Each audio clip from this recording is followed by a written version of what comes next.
as a white girl who has dated black guys since the age of 15, I feel like you guys need my perspective on this Shannon Sharpe shit, because everything I'm seeing is like white women are fetishizing black men. Like the Shannon Sharpe sitch, like the girl said something about, I want your black baby, right?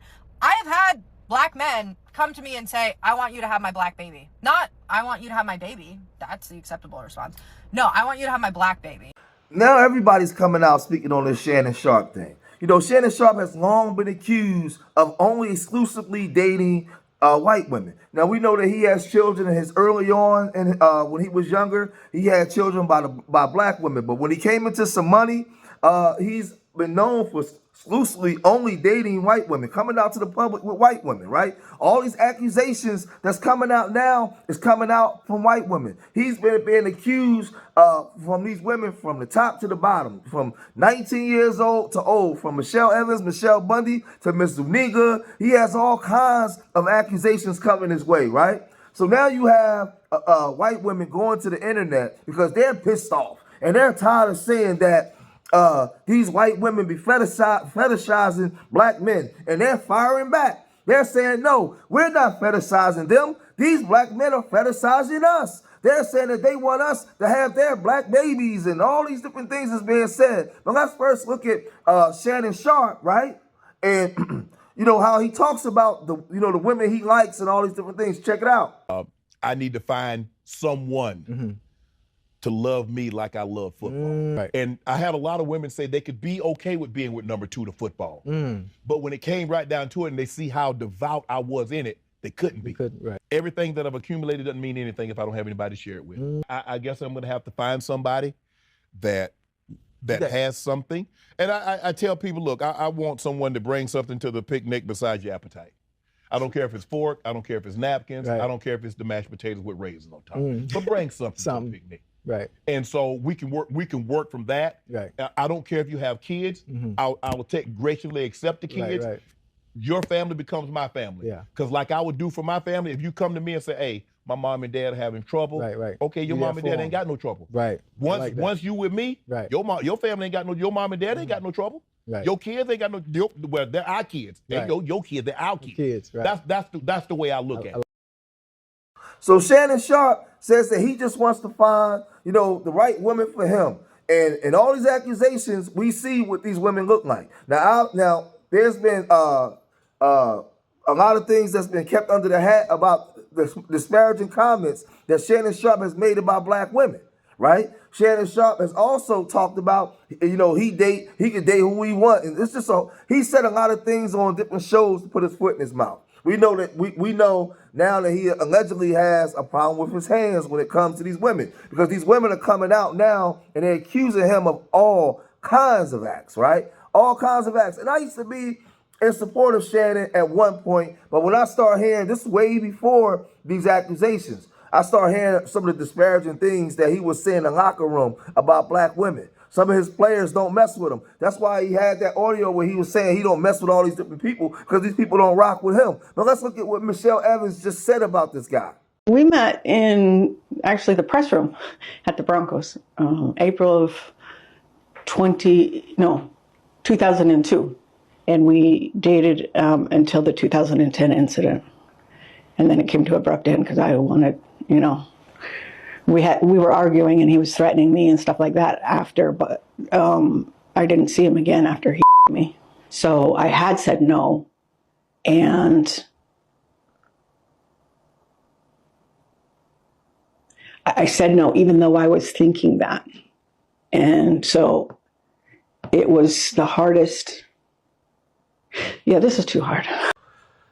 So this woman is alleging that he did some very horrible things to her, right? Horrible. And when these allegations came out, he was forced to step down from CBS, and they found some way to make it go away. We also know that Undisputed, the executives had a settlement behind the scenes where a woman was alleging that he, put his arms around her neck in a very mean way, right? We know that. We also got the situation with this 19-year-old girl, Zuniga. I'm talking about this girl right here with the chopsticks in her nose, right? Shannon Sharpe is in the audio saying some very disparaging things about her. I mean, he was willing to lose it all. I think that he owes his whole staff. He owes Chad Ochocinco. He owes so many people an apology. But let's get to this white woman when she's talking about how black men fetishize them, the white blonde, right? She said that they're getting a bad rap. They're the one, they're getting destroyed on the internet and everybody else saying that they fetishize these black men. But she's saying, no, it's the other way around. They fetishize us. Check this out. As a white girl who has dated black guys since the age of 15, I feel like you guys need my perspective on this Shannon Sharpe shit, because everything I'm seeing is like white women are fetishizing black men. Like the Shannon Sharpe sitch, like the girl said something about, I want your black baby, right? I have had black men come to me and say, I want you to have my black baby. Not, I want you to have my baby. That's the acceptable response. No, I want you to have my black baby. And I have had black men ask me to say very derogatory things in bed. Yeah. So part of it is not that white women are fetishizing black men. It's like the opposite. And I feel like this isn't being talked about, and I don't want to get any hate for this, guys, because this is my personal experience, but I've had more black men than not mention race in our relationship as like a king. I don't know. I don't even know if that's like the right way to describe it. But there are some black men in this world that I think like I don't know if they want to reenact. I don't know if it's like a power trip of like, I don't know, but I just feel like that piece is important to this puzzle. I'm glad you asked this, because even though I've dated mostly black guys since I was 15, it is not my sole preference. The only thing that I have like around my preference is that I don't date white guys. And a lot of people automatically assume, oh, she just dates, but no, like I will date Asian guys, Hispanic guys, Middle Eastern guys, Indian guys. I will date every other ethnicity besides white. And the deeper that I dig on this, it's definitely childhood trauma. Like I got made fun of so much in middle school and high school, and I grew up in the whitest state. So it was only like white boys bullying me, right? And I think it like subconsciously created this thing where it's like, I just don't fuck with them. My first boyfriend was white, second boyfriend was black. And the way that people treated me when I started dating the black kid, crazy. The things that they said about me, about him, insane. That kid also ended up getting shot and killed. Like totally random, was like wrong place, wrong time.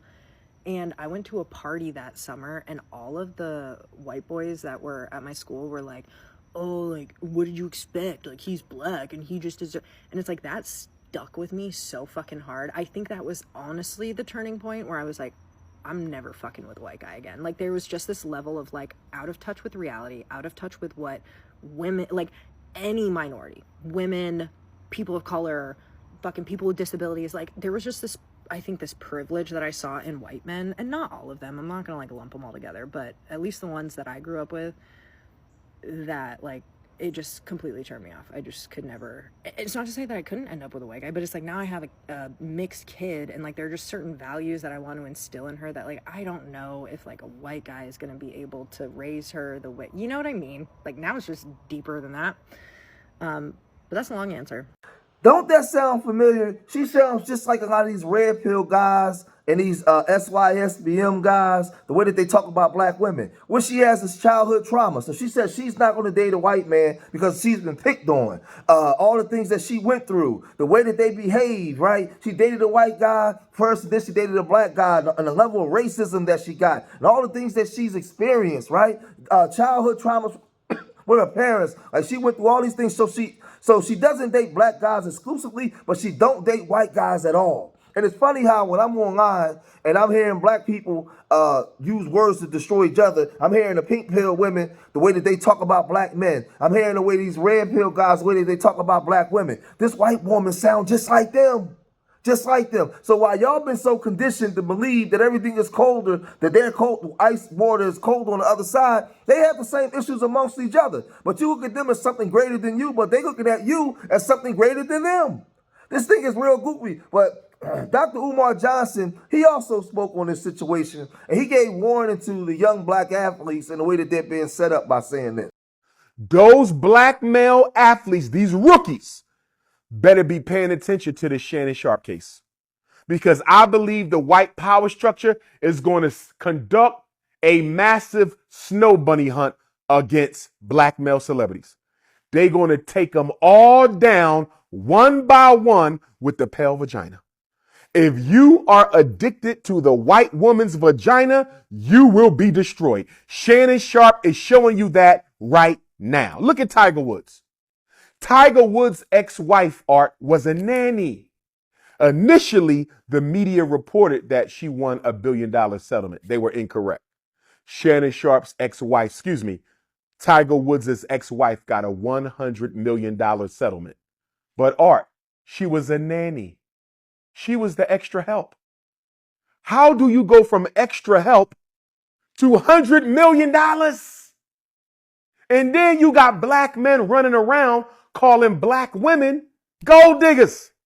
Do you know of any 19-year-old black woman on OnlyFans who's suing a black male athlete for $50 million? I don't know of any. Do you know of any, Art? Nah. Any 19-year-old black OnlyFans who's suing a black male celebrity for $50 million? I don't know of nobody. Do you know of any black nanny who has got $100 million from suing a black former athlete? No. Black women are not making this money off of black men. White women are doing this. This financial takedown of black athletes is almost exclusively a snow bunny situation. Keep black women's names out your mouth. Black queens forever, snow bunnies never. And let me just say this. Dr. Umar Johnson was spot on. Now, a lot of these athletes, they're recruited from the time they're in junior high school sometimes.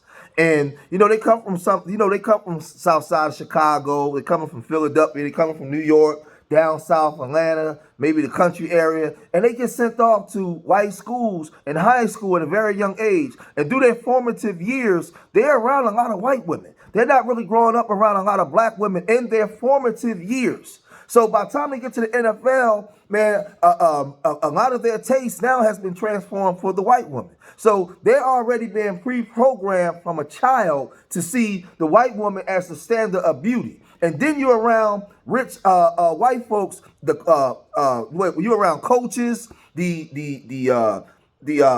what's the guys, the promoters, and all these people that speak for you, right? They're the ones that do your contracts and get you the money and all these different things, right? You are around all of these people as time goes on. So now your allegiance a lot of times is to white folks, not your community, because you've been separated from your community for a long time, right? For a long time. So you already set up from the word go. So now these guys, they get married to these women, and a lot of times y'all not culturally in sync. And when things go wrong, they take all your money. Tiger Woods was cool. If you watch old videos of Tiger Woods when he was a child, he was talking a lot of pro-black, a lot of black stuff. I got the videos, right?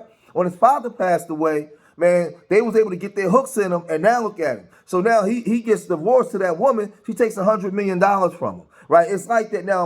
In black relationships, we have our problems amongst each other. Absolutely, we have our problems amongst each other. But the thing is, when you condition to believe that the ice is colder on the other side, well, they got their own problems. They just cover it up a little bit more. They just take all of our problems and put it up in front of the world. And then we also do it to each other. Other groups try to hide their problems from the world. We promote it. Oh, I can't stand Keisha. Well, I can't stand Hakeem. And we commit verbal genocide on each other every day before the world. We do that to ourselves, right? We don't have to, right? So then we promote that other groups are better than us. But you see this white woman, she's on there saying, listen, she doesn't date white men because of her traumas. She's saying the same exact thing. And she's saying that black men fetishize her. They say all kinds of nasty stuff. And I'm going to say this, right? A lot of the black male fetish, where they fetishize white women, it comes from porn. It comes from a lot of times we didn't grow up in areas around white people like that. So our first introduction to white women came from porn or a school teacher, because we didn't see them like that. They wasn't part of the culture. We wasn't raised around them. So when you get around them, it's really it's hardcore sexual energy. Outside of that, it's really nothing. It's hardcore sexual energy. You see her and like what we saw in porn. So you see her as a piece of meat. And I'm not saying this to disparage or disrespect anybody, but I think that the white women see us the same way. They see that their introduction to us came from sports, porn, so many other things, not from real interactions. So when they get around us, it's highly, highly sexual energy. That's just the way it is. And I'm not saying it's right or wrong, but that's just what it is. But I'm saying that a lot of the black athletes are pre-programmed from children to actually be attracted to white women, and the standard is the white woman. And then, yeah, that's what I was trying to say, not promoters, but agents. Then you have your agents, right? Then you have these corporations where they're telling you it's better to have a light-skinned woman or a white woman on your arm because it's easier to sell products this way. Like, there's just so many different things that come along with us fetishizing the other race and not looking into our own stuff and loving our own people. There's a lot of conditioning that come with that, right? You know, a guy like me, listen, I love black women. I date black women exclusively. Well, I've been dating the same black woman for 24 years because I've been married. But before that, I date black women exclusively because I believe in restoring what they took from us. I believe in loving on my own people. I don't apologize for that. I understand why we in these situations and how we got here, and I understand who the main culprits that did it. So I'm cool.